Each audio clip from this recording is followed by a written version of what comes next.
Yeah.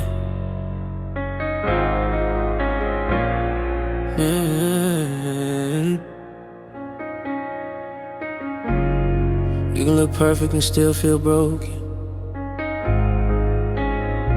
That's the part nobody talks about, especially for girls like Amara. The world sees beauty, but mirrors see everything else. Every morning she stand in front of the mirror, sunlight hitting softly through the curtains, gold brown skin glowing like artwork naturally, but her eyes still look emotionally cold. Designer makeup spread across the counter, perfume bottles lined up beautifully. Leans to ground waiting for another perfect picture, while anxiety sitting beside her secretly. See, people think beauty fixes sadness, like compliments automatically heal pain, but attention only temporary noise when heartbreak living inside your brain. She got millions of people admiring her, friends constantly calling her ghost publicly, but deep down she's still questioning herself every night emotionally, wondering why every relationship failed eventually, why every I love you disappeared with time, why people obsessed with touching her body but never say to protect her mind. And honestly, that confusion been hurting her deeply, because she spent years trying to become perfect, thinking perfection would finally make somebody keep her completely. So now she stare at herself critically, searching for reasons love never lasts. Like maybe if she looked even better, she could outrun the trauma from her past. But mirrors don't answer questions, they just reflect pain honestly, yeah. And every time she wiped tears away, her reflection looked back at her silently. She whispered, what's wrong with me? And hearing somebody that beautiful acts that almost destroyed me emotionally, because heartbreak can make anybody feel unworthy, no matter how attractive they seem publicly. Yeah.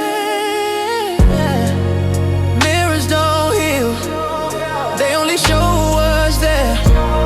All the pain behind the makeup, all the loneliness hidden in her stare. Everybody call her beautiful, but beauty ain't fixing how she feels.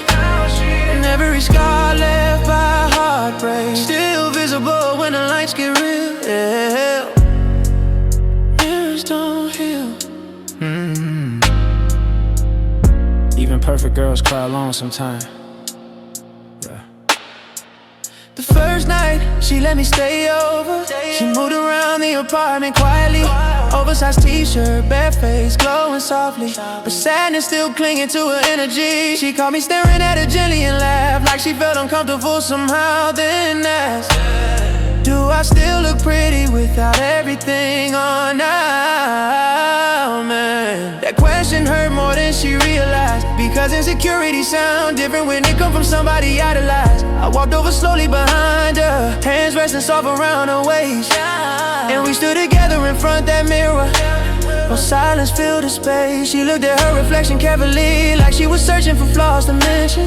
Meanwhile, all I could see was somebody emotionally exhausted from chasing validation. Then she started opening up slowly, talking while tears formed quietly about all the men who praised her appearance but disappeared once things got emotionally heavy. Said intimacy started feeling transactional, like affection always came with conditions attached. Like the second she became vulnerable, people slowly started pulling back. I listened while she broke down, honestly, mascara staining solely down her cheek. And even crying she looked beautiful, but pain made that beauty feel bittersweet. So I turned her gently toward me, wiped tears carefully from her face, kissed her forehead slowly, like reassurance deserved patience. Then she wrapped herself around, needing closeness emotionally and physically. And the way she held on to me felt deeper than simple chemistry. I carried her slowly toward the bed, moonlight glowing against brown skin beautifully. Soft music echoing through the dark room, while tension built naturally. But what made the moment intimate wasn't passion alone, honestly. It was the vulnerability between us, the emotional trust growing gradually.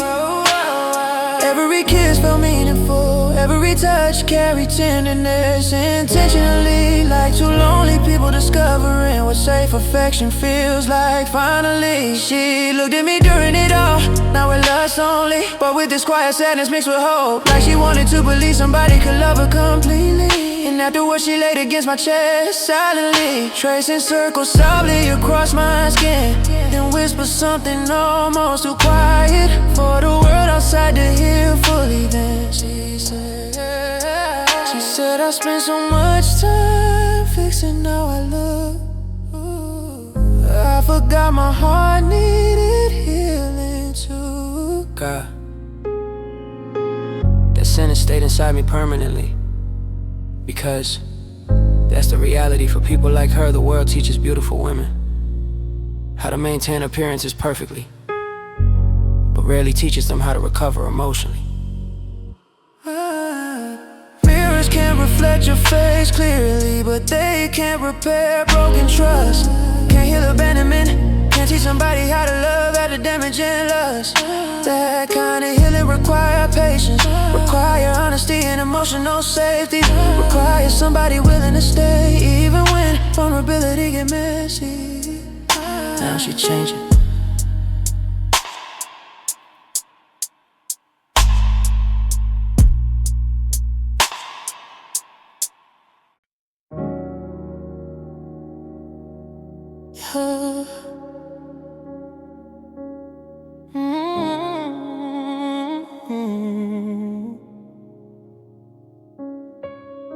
You can look perfect and still feel broken.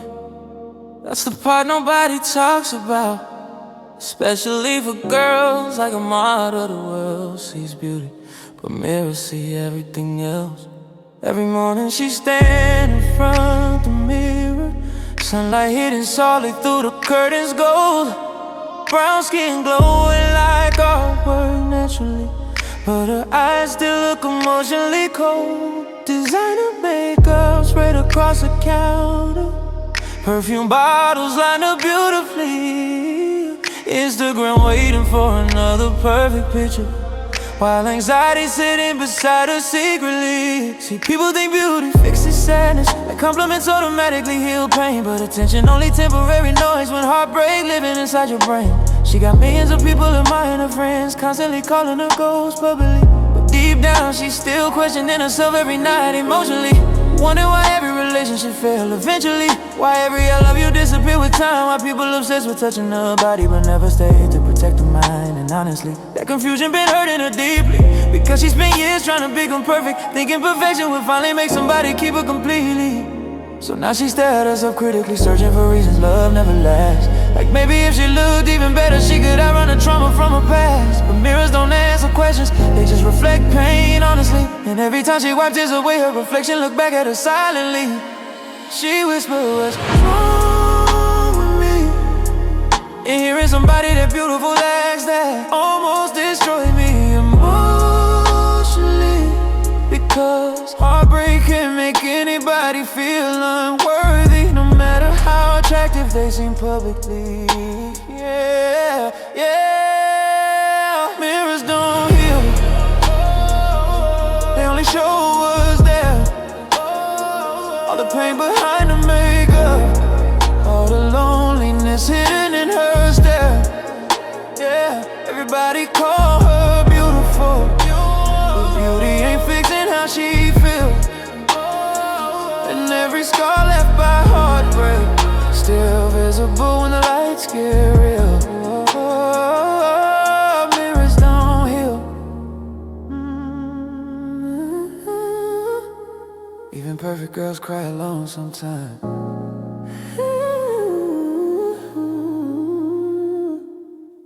The first night she let me stay over, she moved around the apartment quietly, oversized t-shirt, bare face glowing softly, but sadness still clinging to her energy. She caught me staring at her gently, and laughed like she felt uncomfortable somehow, then asked, do I still look pretty without everything on now, man? That question hurt more than she realized, because insecurity sound different when it come from somebody idolized. I walked over slowly behind her, hands resting soft around her waist, and we stood together in front of that mirror, while silence filled the space.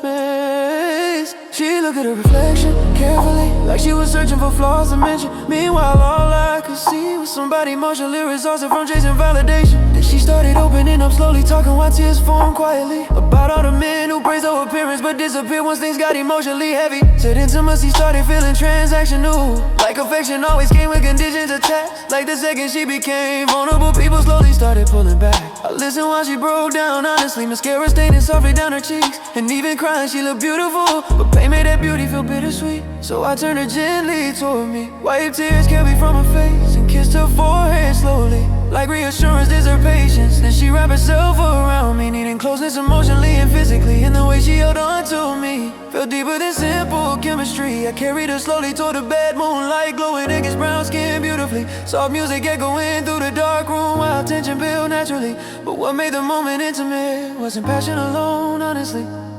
It was the vulnerability between us, the emotional trust growing gradually.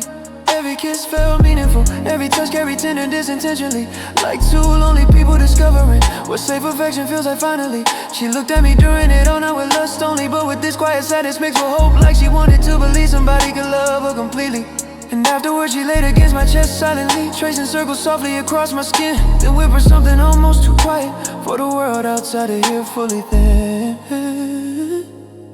She said, I spent so much time fixing how I look, I forgot my heart needed healing too.